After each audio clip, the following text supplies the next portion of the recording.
You'd have an empty classroom if we wasn't there. All right, friends. Thanks for coming this morning. Thanks for making your way here on this hopefully very rainy Thursday.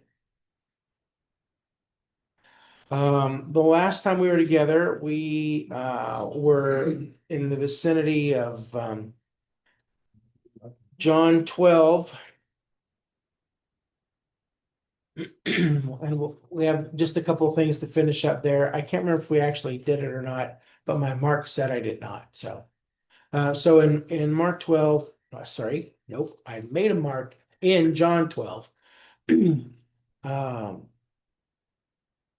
have seen that Jesus has been anointed in Bethany. He is with Mary, Martha, and Lazarus, and at least the disciples, maybe lots of other people as well. For Jesus to be back in Bethany with Lazarus is a big deal. It has been a little while, who knows how long exactly, since Jesus raised Lazarus from the dead. Jesus comes for a meal there in their home. Martha is serving. Lazarus is probably just sitting there as, beside the guest of honor, and Mary is anointing Jesus with oil, perfumed oil, and her hair and tears. We talked about that oil last time, passed around a little show and smell for everybody to get a little whiff of what that was like. I just made that up. Is that good? I liked it. That was good. And so in finishing that up there in verses 9 and 10 says, meanwhile, a large crowd of Jews found out Jesus was there and came not only because of him, but also to see Lazarus, whom he had raised from the dead. So the chief priests made plans to kill Lazarus as well, for on account of him, the Jews were going over to Jesus and believing in him. So what we're seeing there is that, as always, Jesus collects a crowd, and this one is even maybe more of a crowd because this is something they haven't seen before. A guy who was all the way dead for days, who is now walking around, having supper, laughing and talking with friends and family. So they've come to see Jesus and Lazarus. If the timeline is right here, as John lays it out, this is the day before the triumphal entry into Jerusalem. So it's the day before Palm Sunday, the day before Jesus's last week. Here in John chapter 12, for anybody who may not have picked up on that yet. So there are thousands of extra people in the city, and it is clear that the story about this resurrection has kind of spread far and wide. So people are coming from Jerusalem across the valley, over the hill of Mount of Olives to Bethany, where they will hope to see Jesus and Lazarus. And what John tells us is that the chief priests, teachers of the law, the Pharisees, all of the Jewish leadership has had a real problem with Jesus. They've wanted to get rid of him. Now it is absolutely clear that they have to, and not just him, but the evidence as well. So Lazarus is now a marked man too, because he can't testify that Jesus raised him from the dead if they kill him. So apparently Lazarus has become some kind of I don't know. I can't really say a legend. Not that would be that's pretty fast to become a legend, but there is a certain amount of celebrity and fame about what is taking place in Bethany, and so the Jewish leadership has got to get rid of him because they're following. They have heard the story. Now they can see Lazarus with their own eyes. They're believing that Jesus is something special, sent from God, a miracle worker, a healer, a prophet, a Messiah, somewhere in that range. And that is dangerous for the Jewish leadership. Any questions or comments about that before we move on?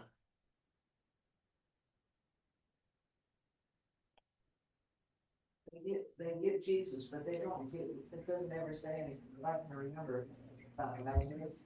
No, this is about the last time we'll read about Lazarus. So yeah. I'm sure that there is a very old tradition about what happened to Lazarus. You know, there's probably churches and legends and stuff like that. But at least in the New Testament, there's nothing that tells us what happened to him. Or Mary or Martha or really any of the rest of the disciples. We don't really read about what happened to them except for John, who went to exile. I think in the book of Acts there are a couple of records of disciples who were executed, but not certainly not the whole group. So, okay. Well, in my no, not congregational, chronological. That's the word I'm looking for. My chronological Bible.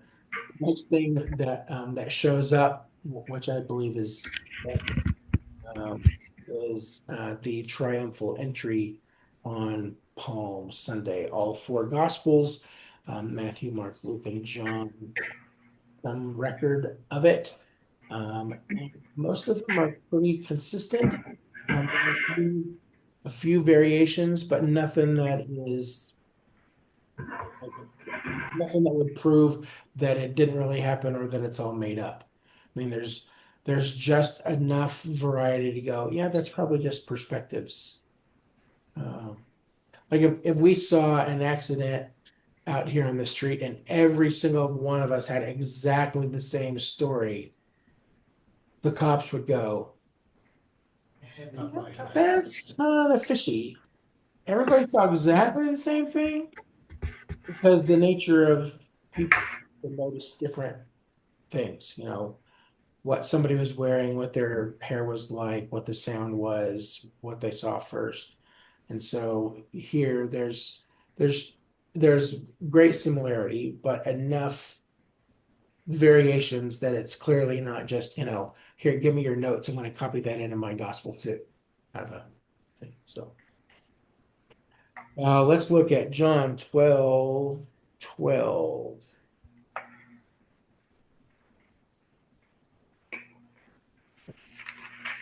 The next day, the great crowd that had come for the festival that heard that Jesus was on his way to Jerusalem, they took palm branches and went out to meet him, shouting, Hosanna! Blessed is he who comes in the name of the Lord. Blessed is the King of Israel. Jesus found a young donkey and sat on it, as it is written, Do not be afraid, daughter Zion. See, your king is coming, seated on a donkey's colt. At first, his disciples did not understand all this. Only after Jesus was glorified that they realized that these things had been written about him and that these things had been done to him. Now, the crowd that was with him when he called Lazarus from the tomb and raised him from the dead continued to spread the word. Many people, because they had heard that he performed this sign, went out to meet him. So the Pharisees said to one another, See, this is getting us nowhere. Look how the whole world has gone after him.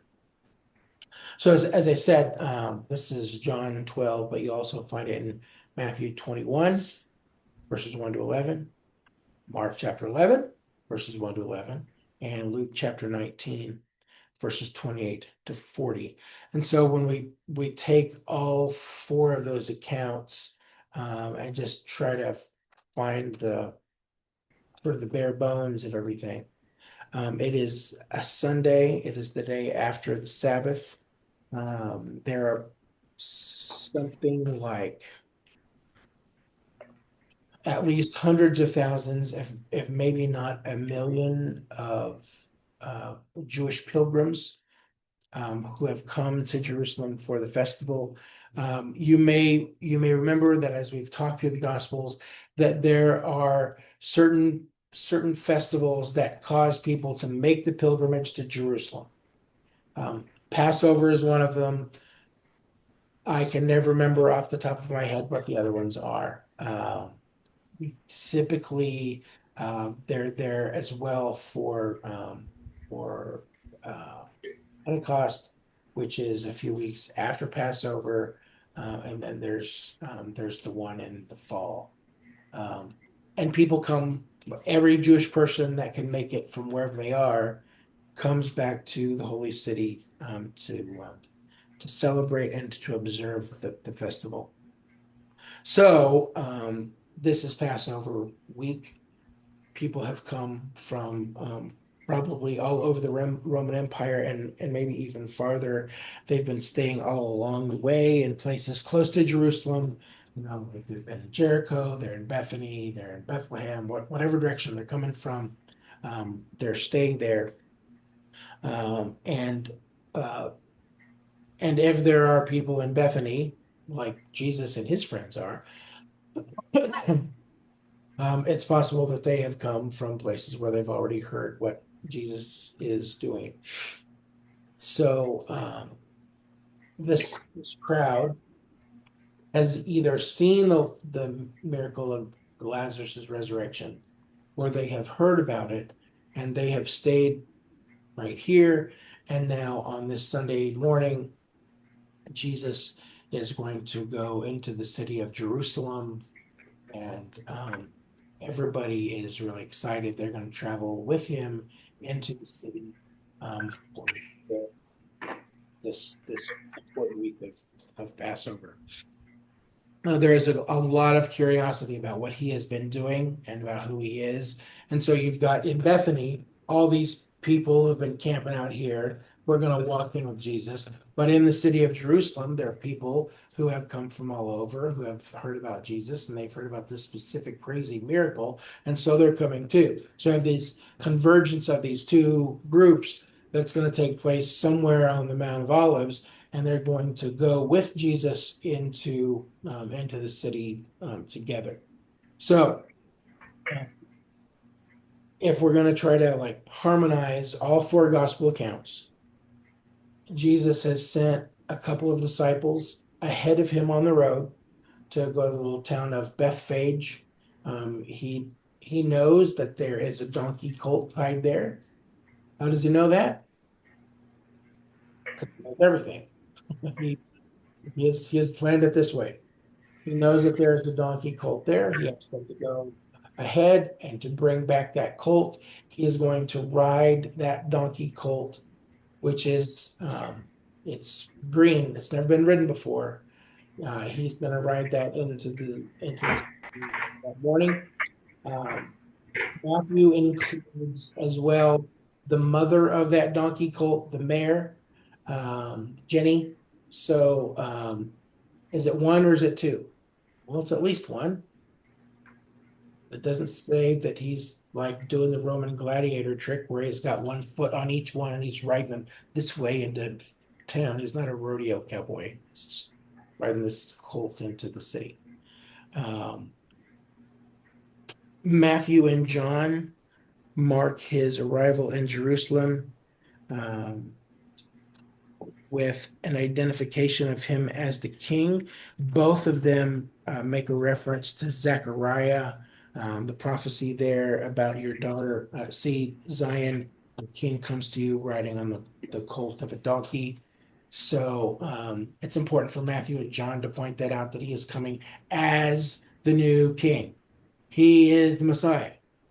Mark and Luke don't emphasize that. They're writing to a slightly different audience, but John and Matthew emphasize that. He is fulfilling scripture, prophecy that is hundreds of years old, by riding into the city on this donkey. And so Jesus on a donkey, people behind, people in front, this big, crazy, excited crowd of people.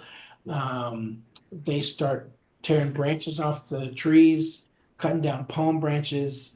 I know that in one of the last times I studied this for Palm Sunday, that some skeptics say there are no palm trees right there. Well, maybe not now, but how can you say that there weren't? Just not very far away in Jericho, which is, just a few miles from Jerusalem. Jericho is thick with palm trees. I don't know why it would be impossible for there to be palm trees along the way then that are not there now. I mean, it has been a couple thousand years. So branches get thrown onto the road. Cloaks, their outer wrap gets thrown on the road. I suppose that's sort of like the confetti in the ticker tape parade kind of thing that you're doing. The palm branch is a sign of the Jewish people, as a symbol for them. And so to wave this, it's in itself is uh, an acknowledgement that Jesus is doing something for the nation. That this is a big, at least a political event for Israel. And as they're waving, as they're um, throwing branches and things around, they're all shouting different kinds of phrases. All four gospels have a different combination of them, so I'm sure that they're all accurate. Because if you went and go to a parade and you're just going to write down what you hear, you're going to hear all kinds of stuff. So, Hosanna, Hosanna in the highest heaven, Hosanna to the Son of David. Blessed is he who comes in the name of the Lord. Blessed is the coming kingdom of our father David. Blessed is the King of Israel, and peace in heaven and glory in the highest. Now, most of those shouts rooted in some messianic language that goes back to Psalm 118, verses 25 and 26. It's those verses say, Lord, save us. Lord, grant us success. Blessed is he who comes in the name of the Lord. From the house of the Lord, we bless you. So that word, Hosanna, that is a Jewish, a Hebrew word, Jewish word. That the root of it, this part of it, the Osa part, is the same root as Jesus's name, as Joshua's name. It does mean, it has to do with saving, rescuing, delivering. And so in Psalm 118:25, Lord save us. I don't do Hebrew, but that same word is right there. It is calling out for rescue and for deliverance. It really means something like, oh, save us, save me, I pray. And from what they shout, going all the way back to this very important psalm that's directed towards the Messiah, as they shout this, it's clear that they hope that Jesus is the long-awaited Messiah. I wish that I had some kind of language to put it so we understand it the best. I suppose like maybe at the end of World War II, it would be like all the soldiers and sailors coming home, Eisenhower leading the parade. There's victory. The whole nation is stirred up and excited because there's this huge swell of patriotism and everything. That's the kind of vibe that I think is going on here. They believe that Jesus on this donkey is going into Jerusalem, and today's the day. It's going to happen. So they're all excited about the coming change that's going to take place. James, Yes, ma'am. what psalm was that again, please? And Psalm thank you. 118, verses 25 and 26. Thank you. So the crowd are ecstatic. Everybody is smiling, laughing, singing, shouting, waving stuff back and forth. It's a big day. And the Pharisees are not. They are very upset with this. Luke, in his account, in whatever that Luke 19 tells us that the Pharisees asked Jesus to stop the crowds from talking about him as the Messiah.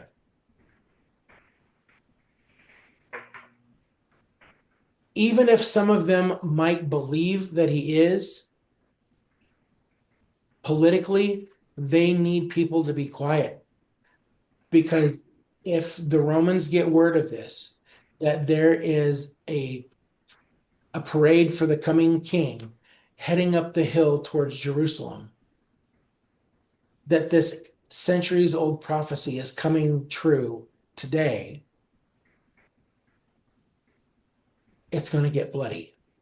The Romans will come in, they will strike everybody down, they will put down this insurrection, and that'll be the end, not just of Jesus, but of everything. It will have huge ramifications for the entire nation. So please, teacher, make them stop saying this. And Jesus' answer is, I can't do it. I can't stop them.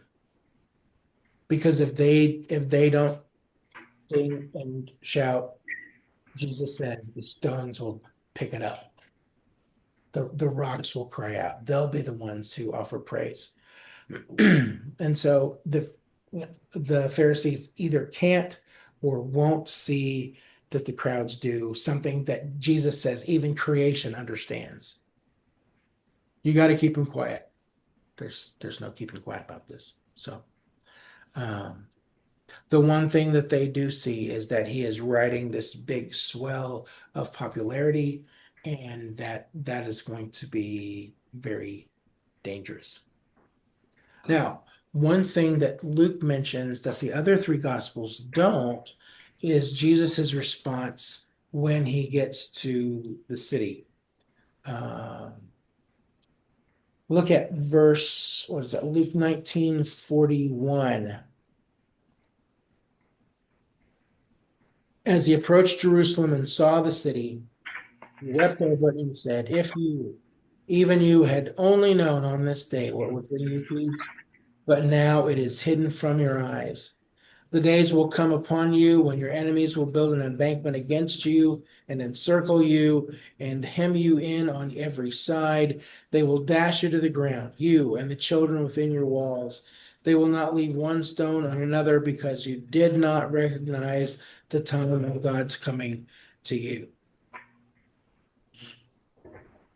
So yes, Robert. I tried looking this up online about how to do it. When they say, when you, even you, what's that mean?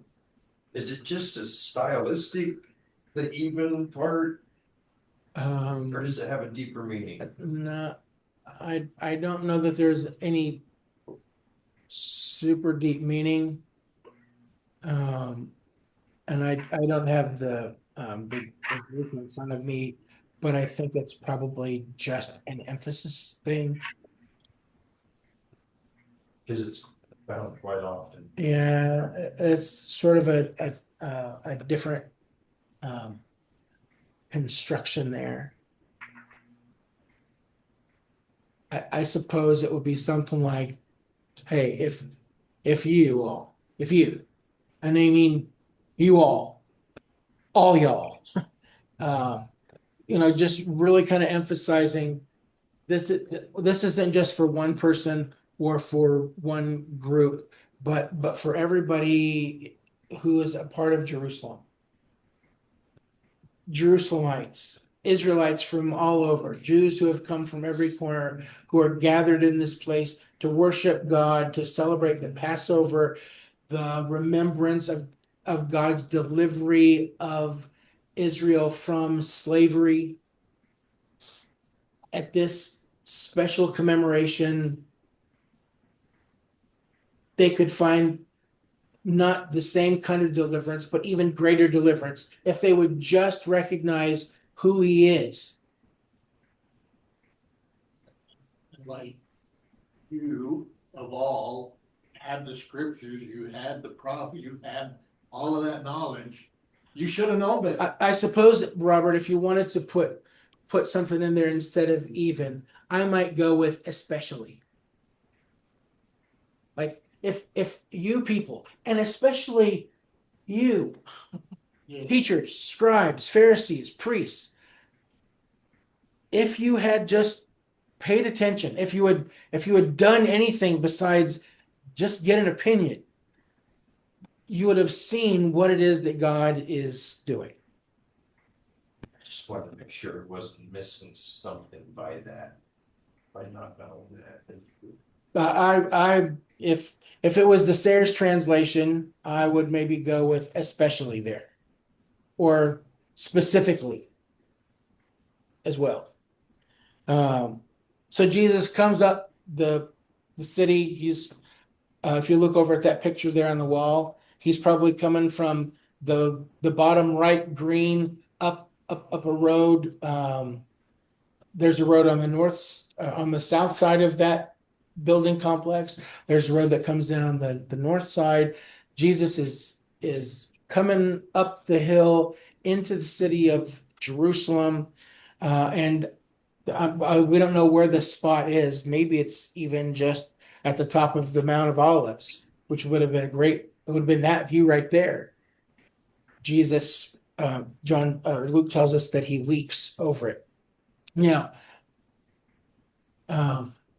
do y'all remember the commercial from about 40 years ago about litter and trash? There'd be the old Indian guy who didn't say a word. There was just this big tear that rolled down his cheek. Okay, that tells everybody in the room exactly how old we are. You probably don't remember that. Were you? That's awesome. So so you might have this kind of idea that as Jesus comes over the crest of the hill and he sees the city, that he gets a tear in his eye that slowly runs down his cheek. Kind of noble, deeply emotional. But that is not how Luke describes it. It says that he wept over it. This isn't quiet tears. This is with wailing and sobbing. This is ugly crying, kind of thing. And he's saddened by this because he knows what the future holds for Jerusalem. He knows it's going to happen to the Jews. And he lays it out there. He knows that in just a few years, because they have rejected Jesus as the Messiah, that the Romans are going to destroy the city. They'll destroy the temple. They'll knock down the city walls, and that things will never, ever be the same in Jerusalem again. I believe that Jesus can see farther down the road to see Muslim invaders, and he can see the conflict that's been going on in Jerusalem. We'll just go back to 1948 anyway. He can see all that. That is there will constantly be tension and strife. There will be a lot of bloodshed. There will be a lot of death. And it's all says you didn't recognize the Messiah. He could bring peace. No, that's what they're shouting. Save us. I could deliver you if you would just believe. Peace in what was that? Peace in heaven on good. No, that's Christmas. Peace in heaven and glory in the highest. Yeah, there could be peace. Jesus is coming to bring it as the Prince of Peace, but they're gonna reject him, which is intensely sad to Jesus. They don't see him as the Messiah. They see him as a threat. And the rest of the crowds, they don't really see him as he ever intended to be. Again, they believe that everybody's going to be called into service, that there's going to be a military action. We're going to pick up our our swords and we're going to go after the Romans and we're going to drive them from our country. And that is never what Jesus wanted to do.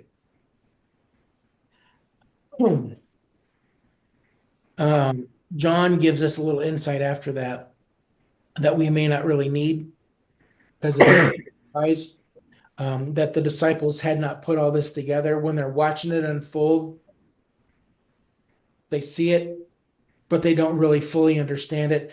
It will not be until after the resurrection that they go, oh, now I understand.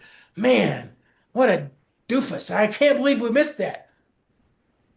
So, Hindsight is 20/20. and I'm nearly going blind, to quote the song. So, just sort of a little aside here. You have to think about what it would have taken for Jesus to make this trip. He knows exactly what is ahead of him. There are no surprises. He knows that in a matter of days, before the next Sunday, he is going to go through the worst days that anybody has ever seen. But he gets on the donkey and he rides all the way up to the city. He's not sneaking in the city in the back way to just kind of blend in and not cause a ruckus. He's just out in front of everybody. There are no secrets. This is the right time. Now, we've seen Jesus in the last several chapters when the Jewish leadership wanted to get a hold of him, he would just go away somehow. He would evade them. He would go hide, put himself someplace where they weren't going to touch him because it wasn't the right time. Now, apparently, it is exactly the right time because there's no sliding into the city under the cloak of darkness. This is a giant parade of well-wishers and fans and everybody else. Any thoughts or comments? Any questions? We know this part of the story pretty well. Every Palm Sunday we talk about it. So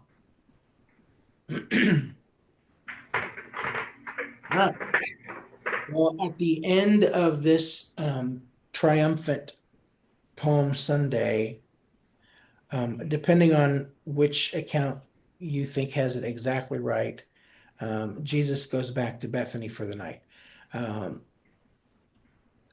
Matthew doesn't follow exactly the same pattern.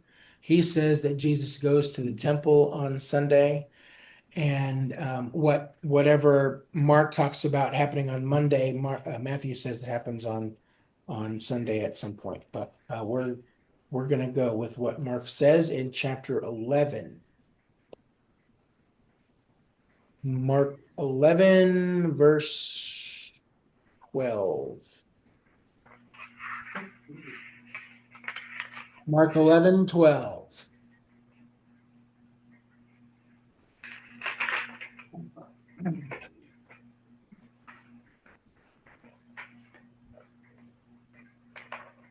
So, spent the night in Bethany. Get up in the morning. We're heading back to the city, apparently without quite all that entourage this time. And along the way, there is an interesting situation that occurs. The next day, as they were leaving Bethany, Jesus was hungry.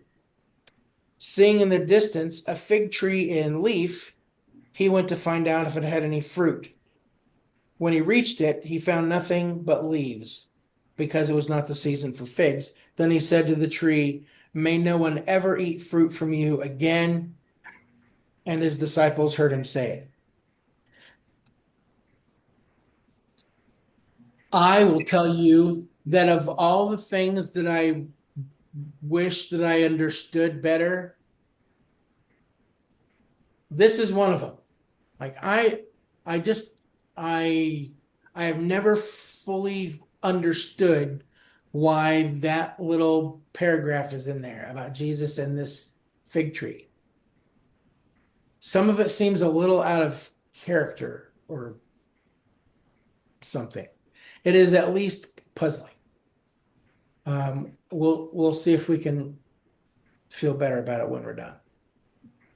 In all of the works of Jesus, all of the miracles that he's performed, the signs that he's shown, this is the only negative or destructive one.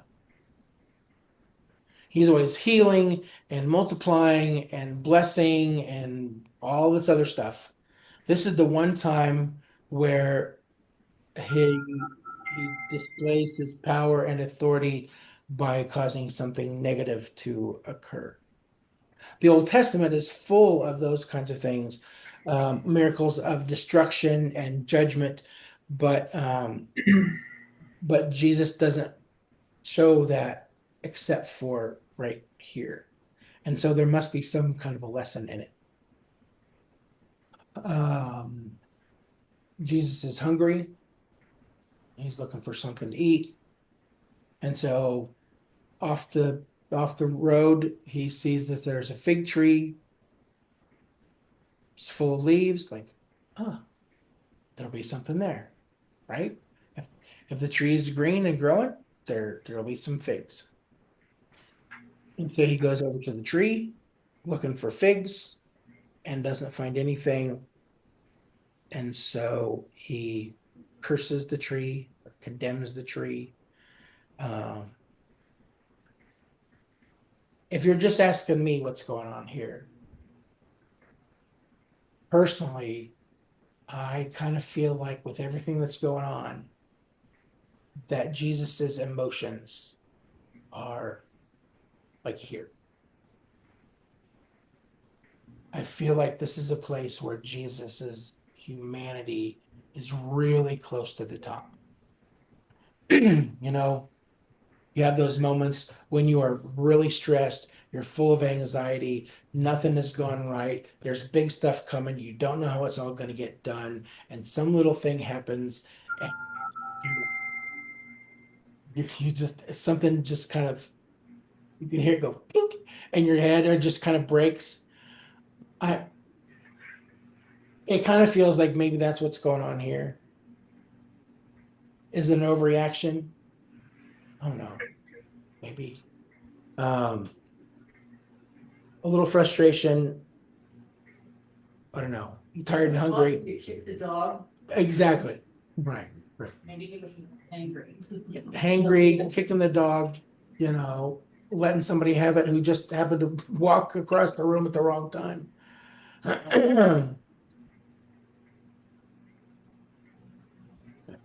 Now, that would be my perspective. Other scholars and commentators are a little smarter than me, maybe. It isn't hard to look at this little deal here and to kind of spiritualize it. You know, to try to find some kind of deep spiritual meaning in this event. It's not hard to do, right?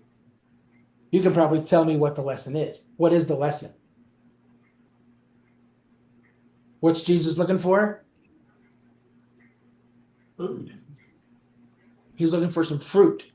He's looking for something that he believes should be there.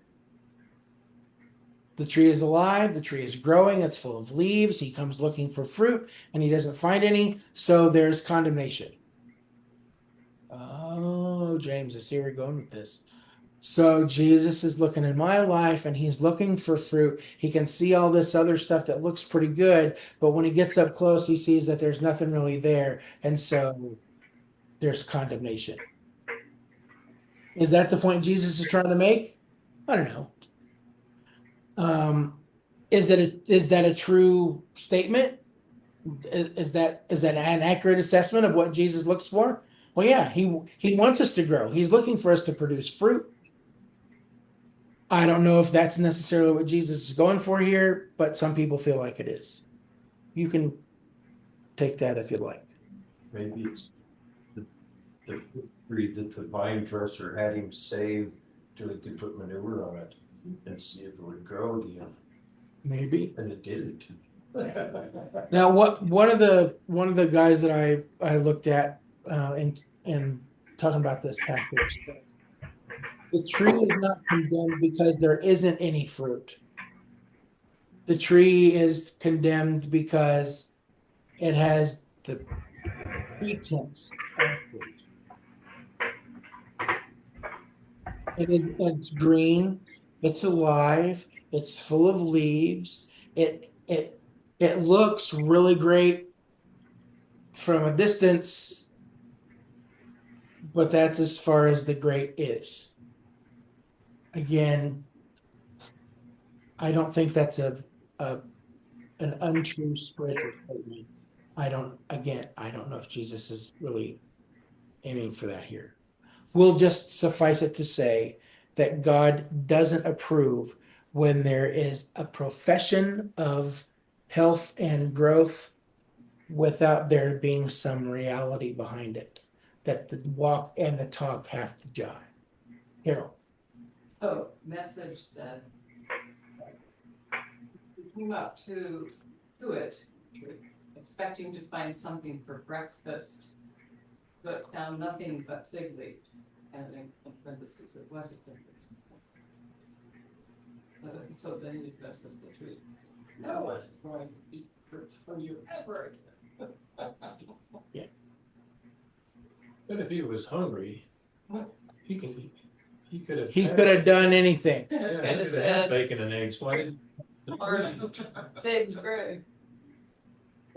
I don't know. Maybe there's some condemnation there because the fig tree didn't recognize its creator and it should have done something. I don't know. I'm sure there's a message there, but As I said, for me, of all the things that are puzzling and curious about Jesus in the New Testament, this is like top 3 for me. I've never understood this. I don't know if I'll ever fully understand it, but it's there, so we got to deal with it. They are going to come back along this same route in the evening and the next morning. Anytime they go back and forth to Bethany, they're going to go past this same dumb tree. So, dumb tree. Poor tree. You could do it just like that and have figs all over if you wanted. I don't know why? I don't know. Joanne is waving her hand. I, like you, have never understood this, but the one thing I get from it is it really humanizes Jesus. I mean, how often do you go to your fridge or your cupboard or something, you open it up and nothing's there, and you get kind of mad, and he gets kind of mad. That is a regular occurrence at our house. There's one child in particular who goes to the fridge and the freezer and the pantry and it's like, oh, I hate this place. Why are we an ingredient house? Oh, we have ingredients, we have no food. I agree with you, Joanne. I think this is a really clear glimpse that Jesus is really human like we are. Which is sort of like the beginning of this whole week. His humanity is definitely on display. To be at the edge of his humanity because he's hungry and the tree's not doing what it's supposed to do. But it could also be the spiritual thing that it's not bearing fruit. I mean, he could be frustrated by both things. Yeah. So he's just done with the tree. I do. At this point, he knows that of his upcoming crucifixion, right? Yeah. He knows, and so I agree with you, he's probably all, I do think that in going through the next piece, there were some other like way down deep kinds of things that I now kind of wonder if this fig tree isn't supposed to be some kind of a reference for the disciples or anybody else just paying attention. But that is so deep in the weeds, I'm not even going to go there with you all. It'd take a while. My below the line says it's symbolic of Israel's rejection. Yeah.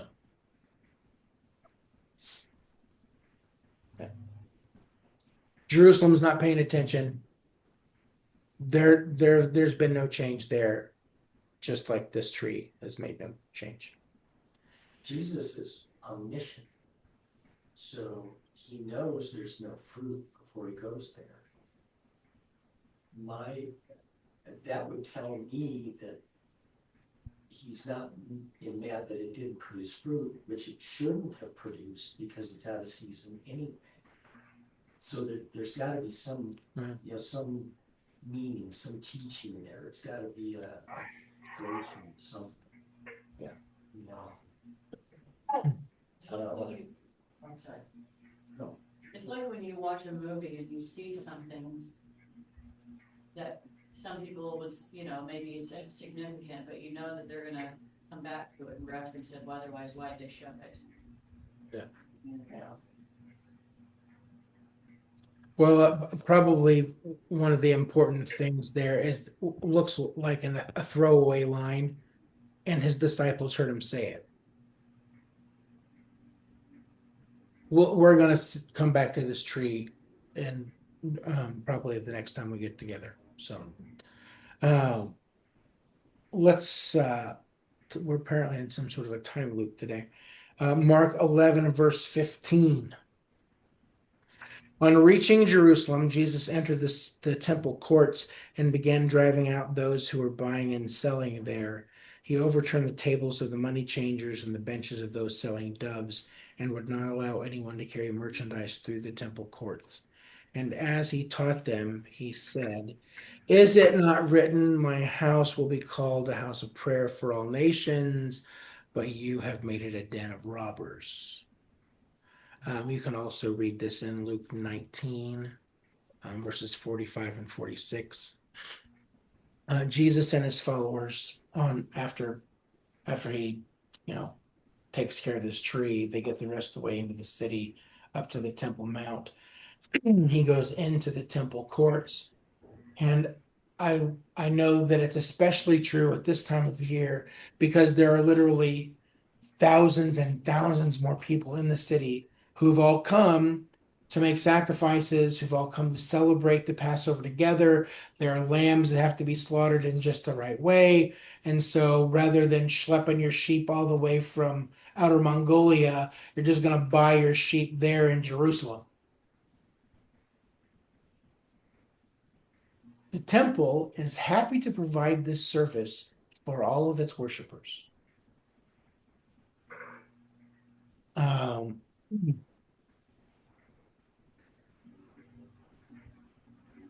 The Sadducees are the group that are sort of like the temple managers, the business end of the temple stuff. I don't have a good way to say that. And so they have figured out that there is some money to be made in selling sacrificial animals to the people because they don't want to bring them from home. The chance that it would get hurt or sick or killed along the way is too great, and so people will have to buy it there. It is a captive audience. And so just like when you go into the airport to buy your 16-ounce Coke, how much do you pay for it? $150. Because why? Because you have no other choice. There is nothing new under the sun. The Sadducees are doing the same thing here, selling sacrificial animals for the Passover to the crowds. Look, we can make some good money this week because they're all coming. They all going to buy our animals. So the price of lamb just went up 150%. That's Joanne's cuckoo clock that's going off. You're not having a stroke. Okay. Sorry. That's all right. And so there's gonna be some price gouging going on. You can only buy lambs here. Our lambs are this much money. Yes, I know that's well above market price, but these are special lambs for the temple. Unblemished. And you- These are certified USDA Choice Prime. These are great lambs. The best lambs you're going to find. Nobody else has ever seen lambs like these. We're going to charge you the most we possibly can. And I have heard other teachers say that the deal is that there's this pen of animals there at the temple, and you say, I want that one right there. They run him through the chute. They take your money, mark off your name, and that animal goes around the loop and comes right back into the pen again. And so they're selling the same animal multiple times in the course of a day. I do not know that that's true, but I know the nature of people and I wouldn't be surprised. The other thing that's going on during the temple courts is that you can only use temple money at the temple. So if you're coming from Egypt, or you're coming from Rome, or you're coming from somewhere else in the Middle East, you bring in your drachmas or dinars or shekels or whatever, the temple won't take them. We only accept Bitcoin here. You've got to convert everything over. And oh, by the way, the exchange rate is crazy. And also, in addition to that, there's some processing and handling fees that we're going to charge in addition. And you're all going like, man, this sounds just like home. Like, yeah, nothing new under the sun. So in this place that is supposed to be dedicated to the worship of God by his faithful people, the faithful people are getting gouged. They're being taken advantage of. They're being exploited. And when Jesus sees it, again, I think because everything is like here, where the volume is at 11 for Jesus all week long, he just cannot deal with it. And he begins to clean up. He's knocking over the tables. He's throwing stuff everywhere.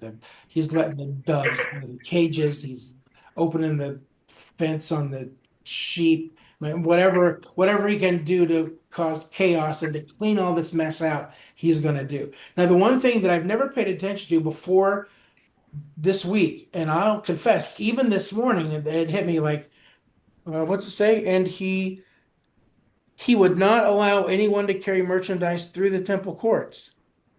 I'd never seen verse 16 before, paid attention to it. So he's not just knocking things over and turning it all upside down and sending everybody into a tizzy. He's standing there at the gateway saying, oh no, you're not bringing that garbage in here. Get it out of here now. I cannot wait to see this movie in heaven. We're apparently taking it out. I think getting it out of there is great, but you're not going to bring that garbage back in here.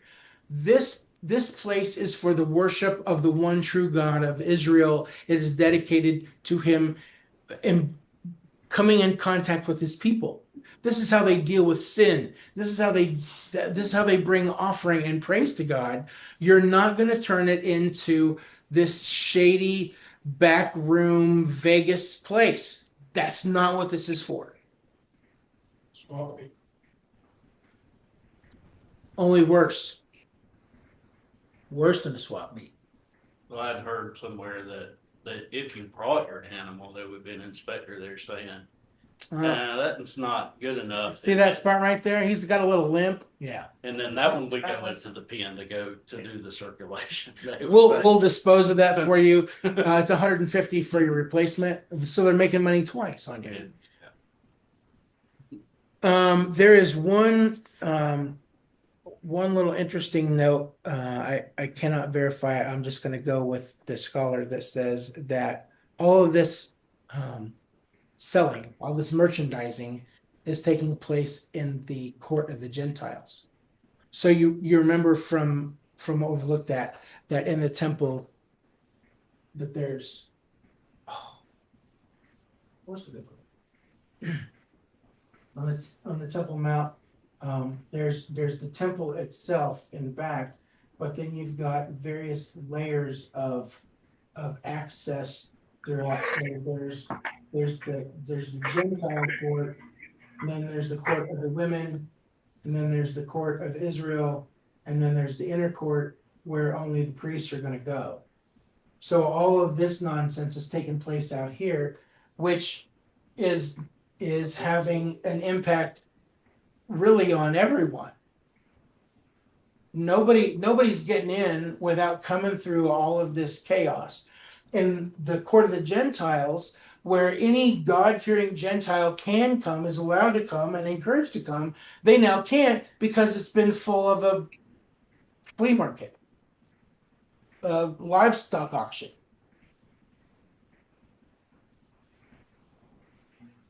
Was everybody required to do that?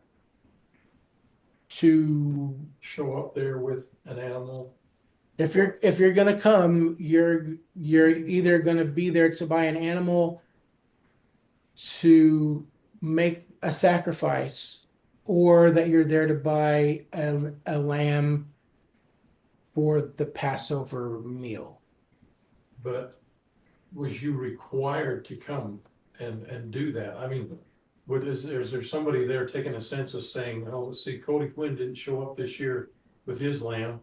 Let's go see. I can't answer that question. There are 3 times a year when Jews were expected to gather together to celebrate these important festivals. Passover is one of them. They are expected to come. The Jews know that Jesus is going to show up in Jerusalem because it's Passover and because he is God-fearing and law-abiding. He's going to be there. So it's just a matter of figuring out where he is. There's a lot of animals. I was just thinking, if I was way out yonder and I didn't have any sheep or anything to bring, I didn't have the money to buy one, I don't think I'm gonna go this year. You know, I don't know. I'm sure those kind of decisions were made that people would say, we can't afford to go. We're sick. The baby is too young, whatever, that they would stay home. But the expectation would be that if you're able, you would come to Jerusalem for this holy festival. Before the sheep would have these doves. I mean, but there would always have been some animals for sale, like doves. Doves were a suitable sacrifice if you were poor. Like Mary and Joseph, when they came to make sacrifices at Jesus' birth, they had doves because they were broke. So there have been some of this all the time. I would imagine that during this, I mean, it's like, pre-Christmas, everything is overflowing, everything is jam-packed. The inventory is at its peak of the year. So Commercialization of the Passover. yeah. The same thing we fussed about at Christmas. Commercialization. Jesus does make a couple of quotes there as he's finding fault with the behavior. He refers to Isaiah chapter 56 when he talks about my house shall be called a house of prayer. Really, a fuller passage there in Isaiah 56 verses 6 and 7. which if you get some time, you should go read that one. It's kind of interesting. Say again. Isaiah 56, verses 6 and 7. Foreigners who bind themselves to the Lord to minister to him, to love the name of the Lord, and to be his servants. All who keep the Sabbath without desecrating it and who hold fast to my covenant, these I will bring to my holy mountain and give them joy in my house of prayer. Their burnt offerings and sacrifices will be accepted on my altar, for my house will be called a house of prayer for all nations. You know, you read a little bit more of that quote that Jesus makes, and it probably gives us even better understanding into why Jesus is so upset. Isaiah 56 says, any foreigner, any Gentile who wants to come, who's trying to worship, who's trying to not desecrate Sabbath and not desecrate worship, he'll be welcomed in. But these bozos are keeping everybody who's a Gentile out, and they're also desecrating the very thing that these Gentiles might come to want to do. And there's another passage as well, Jeremiah 7:11. Jeremiah 7:11. Prophet Jeremiah there says, has this house which bears my name, speaking for the Lord, become a den of robbers to you? But I have been watching, declares the Lord. That's also kind of an interesting passage in Jeremiah 7. You know, gypsies, tramps, and thieves have taken up root right there in the temple, and they're doing business, extorting and exploiting all God's people. They have no other choice. This is where they have to come to worship. And they're being taken advantage of by the people who claim that they are serving the Lord and his people by offering this kind of service. I think if I have to come up with a takeaway for this particular incident, it would be, do not prohibit people from worship. Don't profane worship either. God has provided access to himself, and it is our ministry, it is our service to help people find their way to him, not to keep them away from him.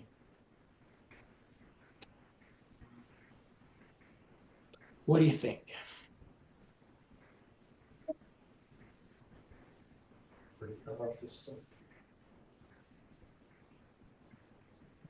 You're buying it?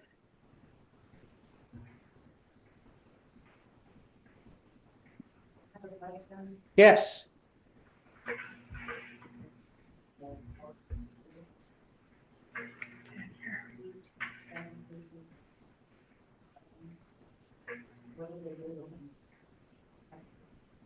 Well, certain portions of sacrifices went to the Levites and the priests. It was the way that God provided for those families. That goes all the way back to the Old Testament.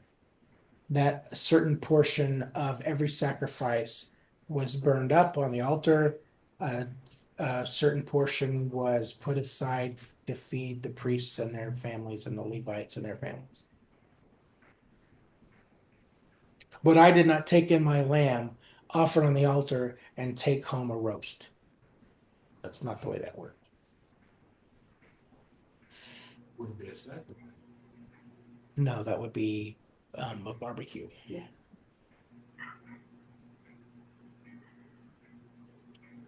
All right. Anybody else?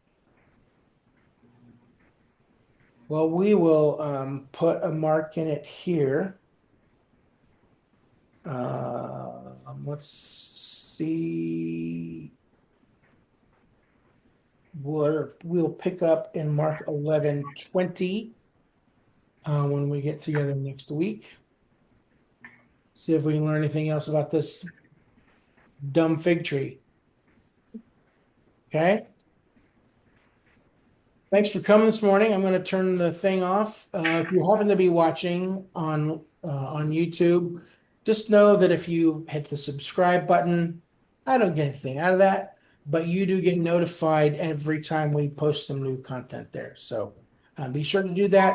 And I'd love to have a comment. You got a question? You have something you'd like to say about some ridiculous thing I've said? You've got a problem with show and smell? Please let me know.